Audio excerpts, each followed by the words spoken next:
According to the latest census data, 44% of people in our city live in high-rises, and with new condos popping up all the time, tensions among residents, as you've been hearing, are also running high. The CBC's Ali Chiasson went out to ask some condo dwellers about their biggest complaints about vertical living. Yes, thin walls. Thin walls is pretty bad. Music, voices, things like that. It's like you pay a lot and you expect not to have to deal with that stuff, but you do, which sucks. Sometimes the neighbors smoke pots. The smell comes through my unit, and that's kind of because since I have little children, right? It's not nice. I hope people are a little bit considerate. And also, I have a dog, but some people make their dog pee and poo on the hallway, and they don't clean up. Who would do that? Who would have a dog that would do its business in the hallway and you wouldn't clean it up?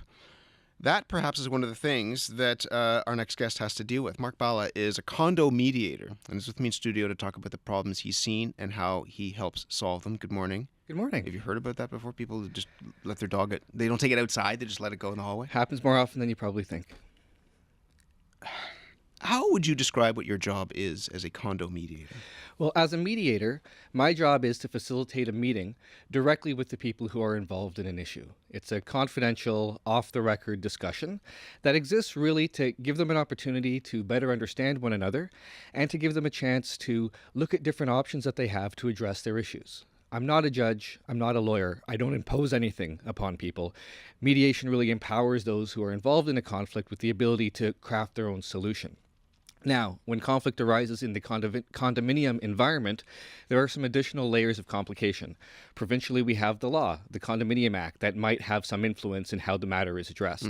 Each individual condo has their governing documents, their declaration, bylaws, and rules that also might have an impact.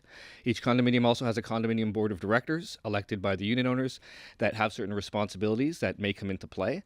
And on top of that, what we find most of the time is conflict that arises in the condominium environment involves people who exist in a community and continue to exist in a community, which adds another aspect when you look at what's going to happen on a go-forward basis.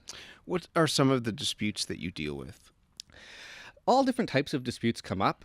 I would say the most common are usually compliance issues, where a board of directors has a legal responsibility to ensure compliance, and there's a resident who is perhaps alleged to not be in compliance with the rules or bylaws or declaration.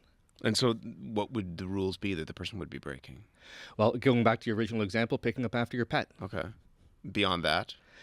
Well, often we have issues between residents. I heard earlier on noise disputes, for example, are quite common, but they're not always cut and dry. One person might complain that their neighbor is being too noisy. The neighbor who's being complained about might say that their neighbor is being overly sensitive to noise, in which case it's not necessarily a clear-cut violation, and you're not really sure what's going on. So having people come together and talk through the issues and see if they can craft a solution on their own is really helpful. And it sounds obvious, but is it because people are living in such close quarters? We heard earlier the person saying, thin walls, etc., that is what would exacerbate disputes between neighbors? Certainly in the condominium environment, conflict is naturally going to arise. People come together from different walks of life, different lifestyles, different values. Conflict's naturally going to emerge in those types of situations. It really comes down to how it's handled that I think makes all the difference. And so when somebody brings you in or you get put into the situation where you're trying to figure out how these people could resolve the dispute, in the best case scenario, what will come out of your involvement? In the best case scenario, not only do you have a full resolution of the dispute, but you're able to have an impact on their ongoing relationship and preserve that as well.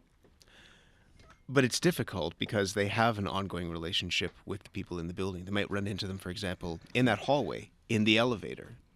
What happens then? Well, I have a lot of clients who get very stressed out. They're just going around their business, coming home with their groceries. They worry every time an elevator door opens that they're going to run into somebody that they're having a conflict with. Look over their shoulder when they check their mailbox. It can be extremely stressful, which is why mediation is a very good option, because it allows people to come together.